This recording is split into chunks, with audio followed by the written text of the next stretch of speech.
It combined athleticism with hallucinogenic drugs, which nobody does in folk music anymore. I would like to tell you an equally touching story that combines the same elements. I told you earlier, I grew up in Beaverton, Oregon. What I didn't tell you is that my father was one of them real jockey guys. And he liked sports and shit like that. I didn't really get into them until you could gamble on them. And somebody else was doing it. But when I was young, they wanted us to do it. And my brother was really good at it. My dad wanted us to play on football. My brother was good at football, and I tried, and I wanted to be good, and I wasn't terrible, but I wasn't that good. But I worked hard at it, and by the time I was a junior in high school, I had made the varsity football team, Beaverton Beavers, I was telling you earlier, right?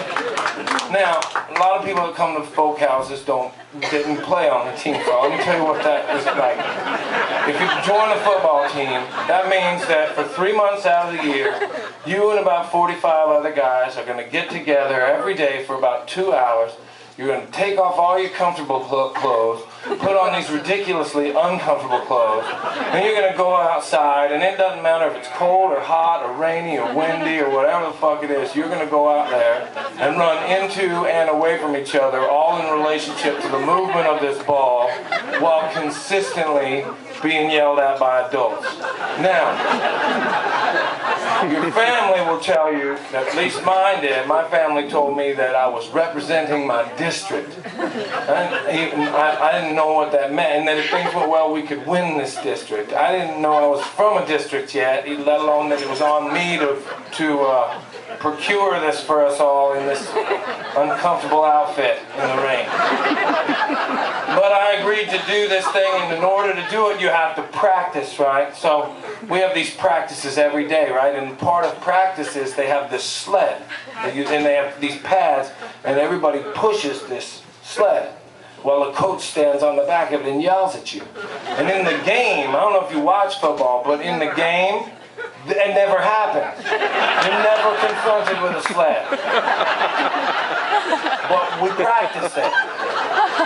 Not only do you practice it, you wait in line to push this fucking thing, right? So one afternoon, I'm a young man, I'm waiting in line to push something.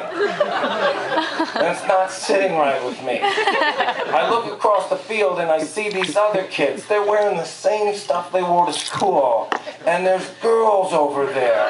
And some of them are smoking, which everybody at that time, we knew that wasn't good. But god dang, they looked like they were having more fun. And so I asked this older kid in front of me in line to push the thing. And I said, who are those kids? And he said, well, they're the burnouts. I said, what's a burnout? He said, the burnouts hang out in the smoke pit. I said, what's the smoke pit? He said, that's where the burnouts hang out. So I didn't know any more than I knew before. So I asked the coach, I said, Coach, what's a burnout from the smoke pit? And he looked at me with these sad eyes and he said, boy, Snider, I would hate to see you turn into a burnout from the smoke pit. Sorry, Coach. I said, what's wrong with them, though? And he said, look at them, man. They're just a bunch of dirty sheep standing around in a field doing nothing. Well, that doesn't sound exciting, so maybe I won't do that. I don't want to stand around as sheep, like, all that. So I won't do that. So one day I'm in lunch in the cafeteria, and this kid comes up and sits next to me, and I clearly recognize him as a burnout from the smoke pit. Well, I can't get up and leave, so I'm being polite, and we start this conversation, and he seems as nice as any of the other kids I know at school. And then at some point in the conversation, he says, hey, Snider, man, have you ever tried psychedelic mushrooms before? And I said, no, I haven't. And he said, would you like to? And I said, sure, that'd be cool. So he hands me some, and I ate them. And about a half hour later, it occurred to me that I wasn't going to be able to go to football practice after school. So instead of practice, I went with my new friend to the smoke pit. And I'm standing there in my comfortable outfit, and I'm looking across the field at all my friends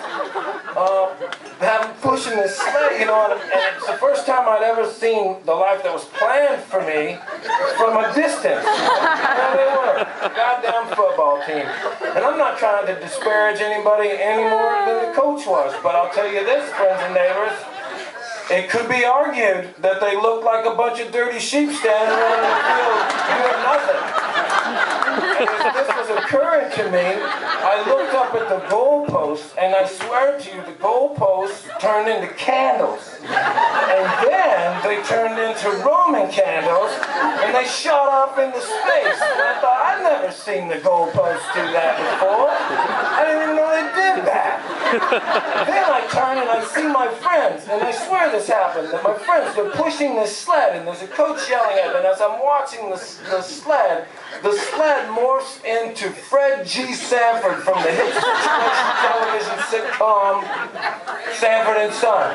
And he's holding his chest like it's the big one. And they're pushing him. And then I think, they shouldn't do that to him. And then he turned into, I'm not trying to get religious here, but he turned into Jesus all of a sudden. And now they're pushing him. And I thought, well, that's sacrilegious to push him like that. And then just as that was happening, it morphed into this other person that wasn't Jesus, but had like a long hair, beard, and a robe, and sandals and shit that looked like maybe one of them guys that like hung with Jesus in the day or something. And I'm looking at him, and we make eye contact with each other, and he yells across the field to me, and he says, "Hey man, do you have 2 10s for a 5? Or 2 quarters for a nickel?"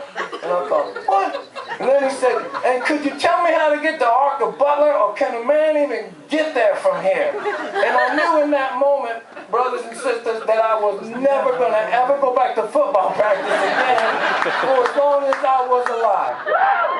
And while to this day I still follow Coach Boyer and the Beaverton Beavers because A, I think this really might be the year we win district, and B, we got the coolest fucking goalposts in the whole state. And that, friends and neighbors, is the touching story of how I went from the scoreboard watching jock that my dad was hoping for, and later became the peace-loving, pot-smoking, porn-watching, lazy-ass hippie that stands before you this evening. I hope you've had a good time. I know that I have. Conservative Christian, right-wing Republican, straight white American male, gay bashing, black fearing, war fighting, tree killing, regional leaders of sale.